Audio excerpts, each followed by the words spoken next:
So the first technique I want to go over is the chipped long ball. The chipped long ball is a great pass to do, especially when you're in the back half and you need to get it forward, you need to get it out and clear the danger, but you also want to put a lot of height on it so that your team can get forward and get pushed out.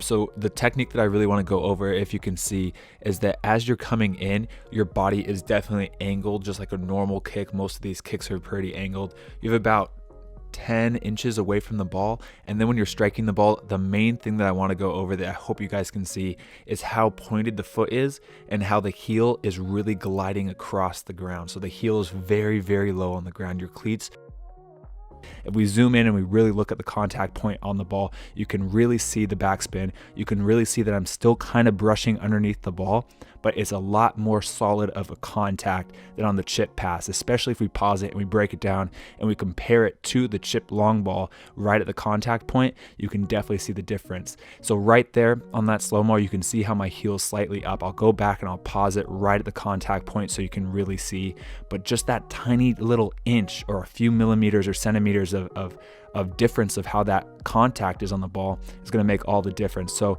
as you can see, I'm comparing it to the chip long ball and the long ball. The heel is just slightly up, so that contact point is maybe another inch higher on the ball, and that's what's going to really drive it farther and give you a lot more power. It's tiny differences, but it's big. The third technique that I want to go over is like this low driven pass. And this low driven pass is a very difficult pass to do because it's hard to get that much power where the ball can travel about 40-50 yards while also keeping it low. The ball shouldn't really go above head height. It should go in a straight line and should have a lot of power and a little bit of backspin on the pass. So I'm going to break down the full technique of the ball. But again, the main differences that you're going to see.